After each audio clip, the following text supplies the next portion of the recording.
What a great time to be a Giant, be a fan of the Giants. Like, we have something going here. We're building something special, and you can see it from the outside and inside. It's even more beautiful. Reflecting on everything that got me here, just to see that uniform, and I watched. That's the team I watched the most growing up because my dad was a Giants fan. So once a Giant, always a Giant. For me, it's only a Giant. Welcome everybody to another edition of All In with Art Stapleton, a New York Giants podcast brought to you by NorthJersey.com. I'm your host, Art Stapleton, and we have taken the show on the road this week to Detroit, Michigan, or the suburbs of Detroit, Allen Park, the home of the Detroit Lions, Dan Campbell, once a Giant, always a Giant, as we've got a set of joint practices between the Lions and the Giants. Day one was today, so I figured we would do a reaction podcast to everything we saw on the fields. I'll kind of give you the lay of the land, how things set up, what was said by Brian Daboll and Dan Campbell before the practices, and then Daniel Jones and Darren Waller after practice. But a lot of this stuff is the sights and sounds we see and some observations about where things went. So I'm going to give it to you right here. Also, check out our stories on NorthJersey.com. I did a column on Daniel Jones Monday. Asked him the elite quarterback question made famous by Eli Manning with Michael Kay back in the summer of 2011. Really had fun writing that column on Daniel. He's certainly not to the extent that some athletes are, but he's a polarizing guy. I think there are people who appreciate Daniel for who he is. I think there are people who look at Daniel Jones and all they want to do is drag him. And I kind of looked at that, wrote about that, gave him my opinions, but also asked Daniel about that, and I thought he was pretty candid. So if you haven't read that column, please go to NorthJersey.com and read it. It's about Daniel Jones. And much more than the elite quarterback question, but that's certainly the headline grabber.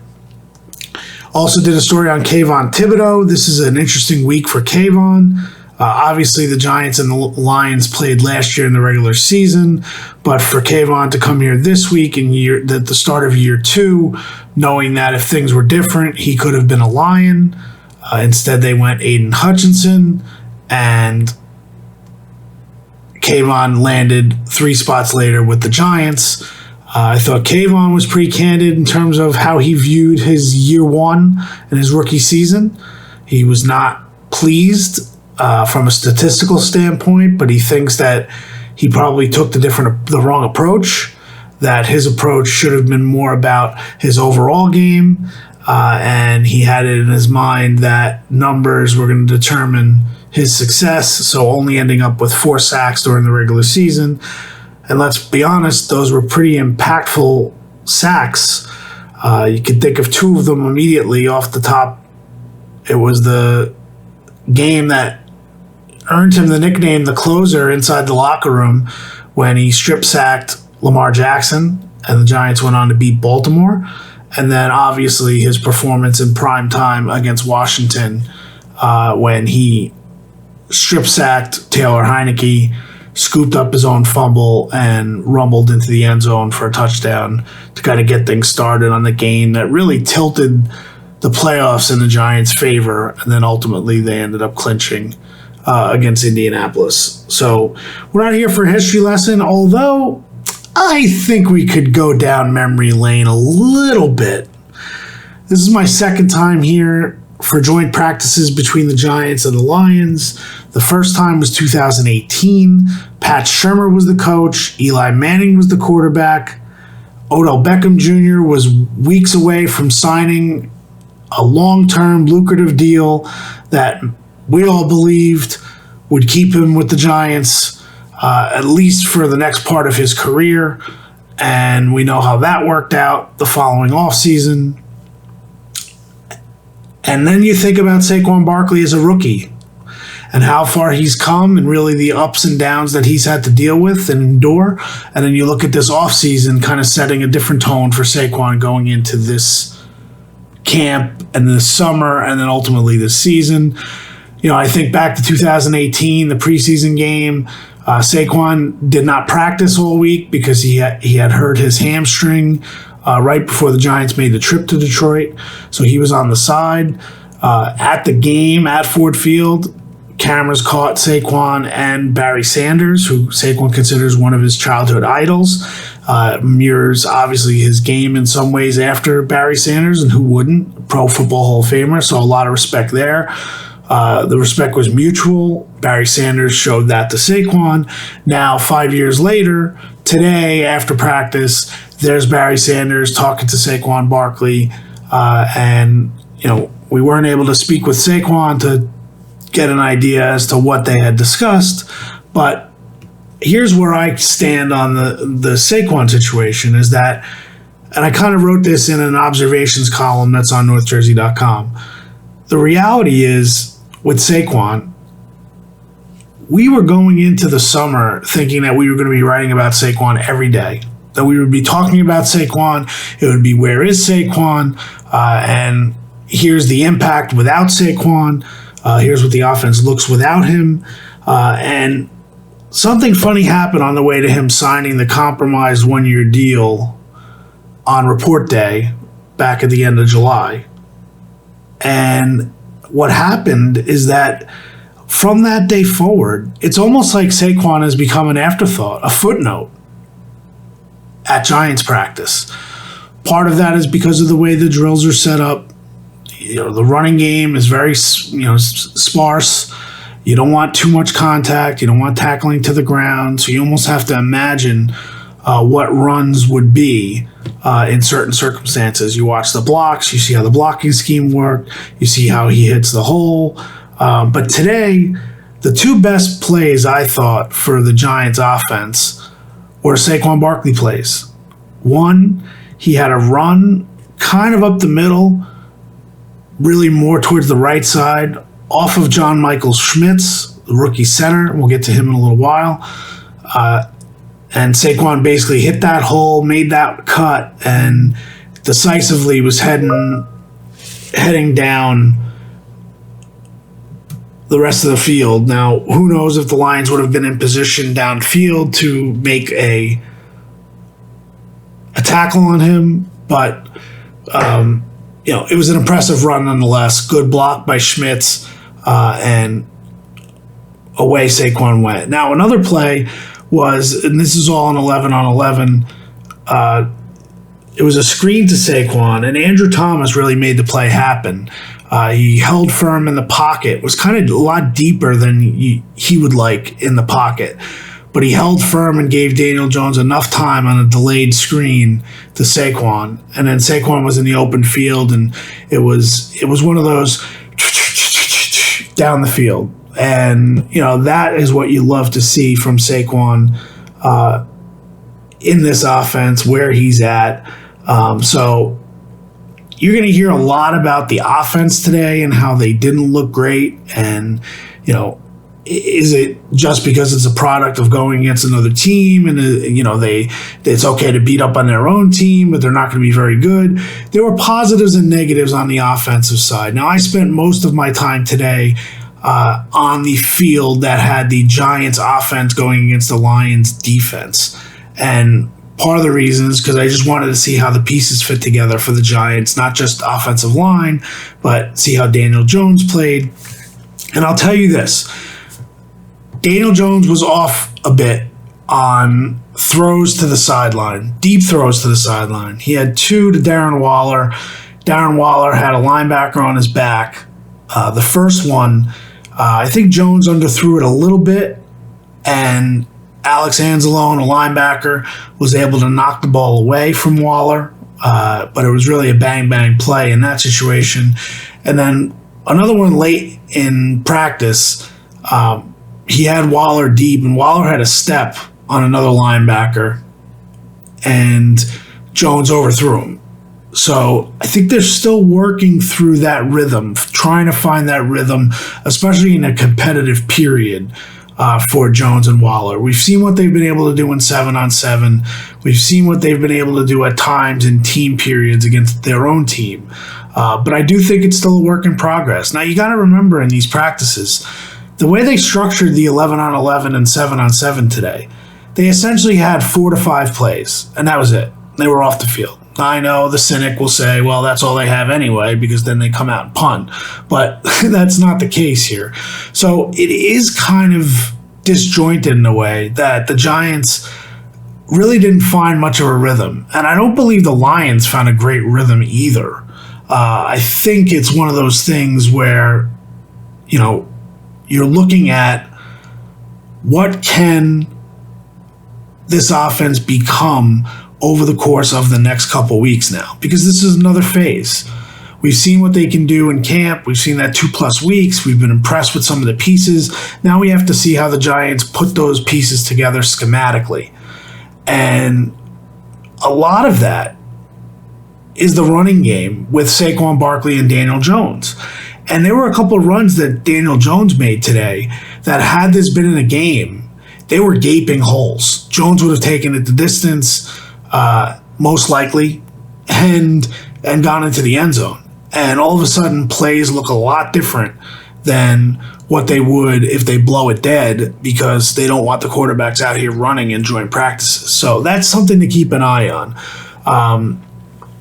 So what I didn't like was that I felt as though the Giants receivers were kind of a little bit tentative. I thought the Lions were much more aggressive in the secondary. And there were actually a couple collisions that, I don't think that the Giants appreciated, at least the individual players. Paris Campbell took a shot across the middle.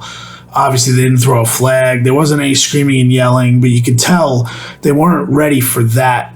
No, I don't want to say ready. They weren't expecting that kind of aggressive play. And that's what it was. Then Lawrence Cager took a hit late, and he went out, came back in, the reserve tight end. And, that was another play where I think maybe Detroit is a little bit more aggressive than what the Giants have been in camp. And you know what? Maybe for the Giants, it's a good thing, because now they have a defense that's playing a little bit more aggressive. And I don't think the Giants lack aggression. I just think that's the way Dable wants to have his practices, that they're going to be careful with their own players. I think the Lions are a little bit more aggressive, or at least they were today. And I think that kind of threw the offense off from what I saw. I thought Isaiah Hodgins played extremely well today. I thought he won every one of his one-on-one battles against the Lions starters. I thought Sterling Shepard looked great today. Very encouraging to see Shep put that together. Now, tomorrow will be a big day to see if he gets another heavy workload or if they pull back on him. But looked very crisp at the top of his routes, was making in cuts, looked like he was moving well. He made one catch that tumbling across the middle.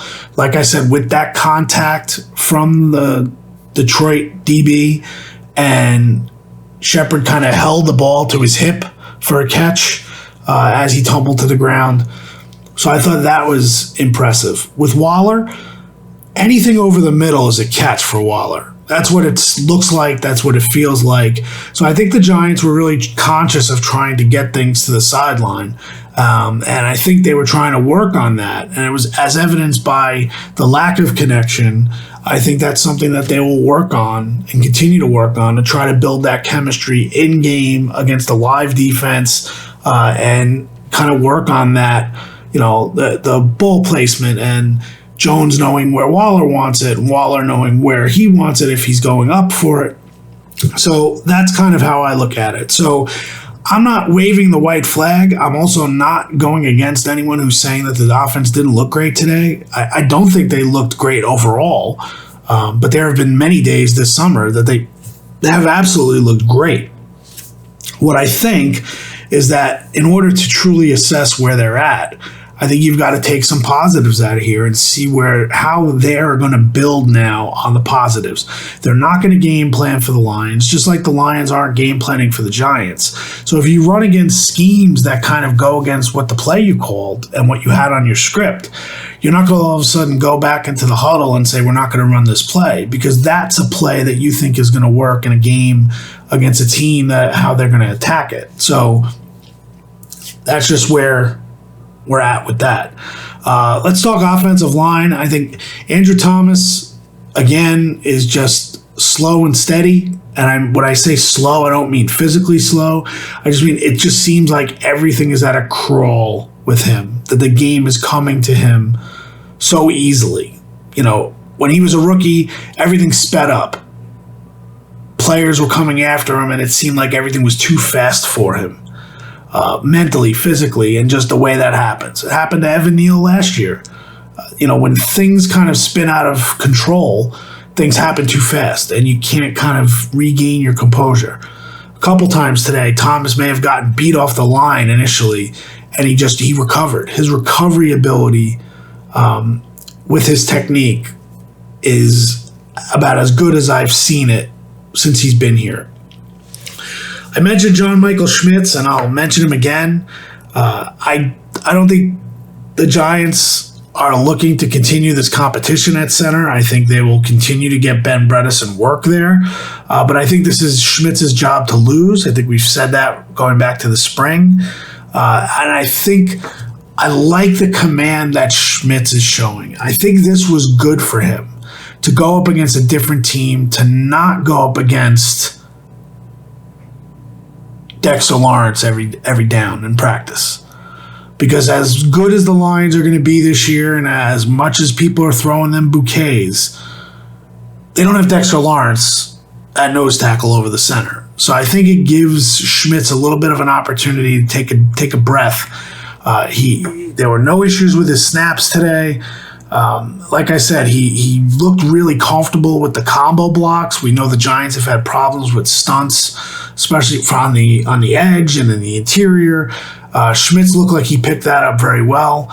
The starting line was Thomas at left tackle, Bredeson at left guard, Schmitz at center, Glowinski at right guard, and Matt Parrott at right tackle. Matt Parrott has played a lot better than what he did on that Saturday night practice against Kayvon Thibodeau. So I think Parrott maybe has settled down a little bit, which is a good sign for him and for the Giants as he makes a run at that swing tackle spot. I think they also worked in Joshua Ezeudu in his second year at left guard for Bredeson, because there was times where Bredeson took snaps at the second team center spot. And I thought Ezeudu had a couple different blocks today that were pretty good. So that impressed me for the line. And like I said, I think overall, if you look at some of the positives, if you're Brian Daboll, you can find that on the film tonight and maybe attack those tomorrow. So you hope that it's a better day completion-wise for the Giants offense. I do want to talk about Jalin Hyatt. I continue to be impressed, not with his vertical speed, which is impressive, but his short area quickness. It just seems like at the top of his routes, whenever he makes a cut, it gains him about 1.5 yards of separation. And I'm not exaggerating. He is gaining separation when he comes out of his break. It happened today on, I don't know if it was a crosser, it was probably more of a skinny post from Daniel Jones, and it was just smooth as glass. And Hyatt made the catch. It was catch and run, so you never know in a game you hit something like that, what happens with the safety, where's the safety. So I was again impressed with Hyatt. He drew a penalty, defensive pass interference, because of one of those cuts that he made on one of his routes. I think it was during 7-on-7, but it may have been a 1-on-1 drill. So I look at that and I say, boy, just keep progressing Jalin Hyatt to the point where they can truly use you in situations to take the top off the defense, but also to make plays over the middle of the field and have that opportunity to not just make that play, but make that play and go. And they haven't had that since Odell was here. Flip to the side of the defense. I'm going to have to watch the defense a lot more tomorrow. The way they have the setup of the Lions now is that they're on parallel fields.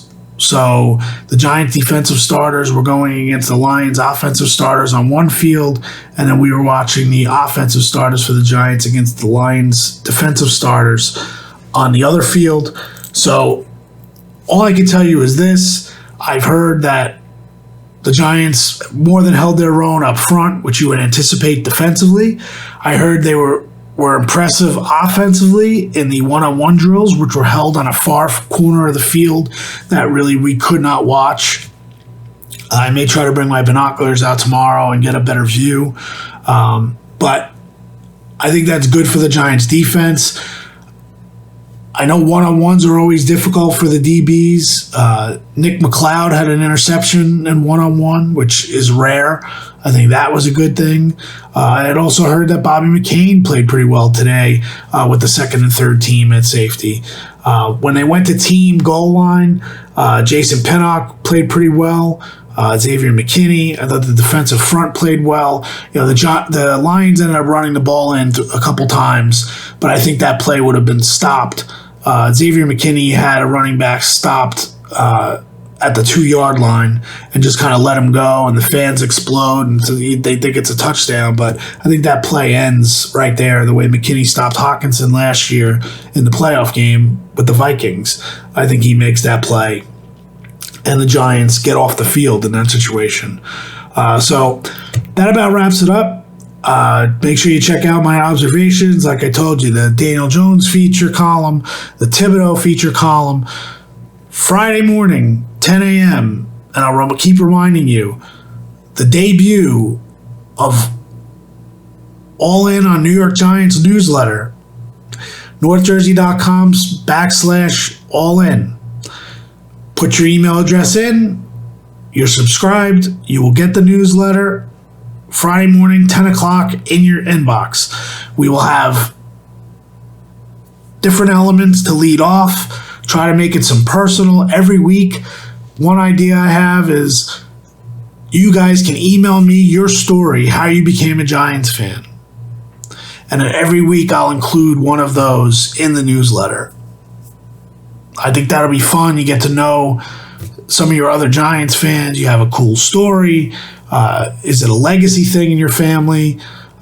Just something, doesn't have to be a long letter, but you can email me at stapleton@northjersey.com. That's STAPLETON@northjersey.com. Email me your story, and if I can get that out there, I'll try to pick one every week and get it in the newsletter. I think people appreciate that, kind of hear about your fans in your fan base, and what it means to them, what Giants football means to you. So we'll be back here, Allen Park, on Wednesday. Festivities kick off at 10 a.m. with Brian Dable, and then 10:30 to 12:30, second of 2 joint practices. And then obviously we have Friday with the preseason opener, 7 o'clock, Giants, Lions at Ford Field. We'll get a better sense hopefully tomorrow, but I don't believe the Giants are going to play many starters, if any. I don't know what that means for the rookies like John Michael Schmitz or Jalen Hyatt specifically. We'll have to see where they're at and Deonte Banks to see if they are playing in a game on Friday night, just a taste to kind of get that feel, or if Brian Dable wants to hold them back a little bit, maybe play them at home the following week. We'll see. We'll get to that. So we appreciate you being all in. That's why we're all in. We'll talk to you tomorrow.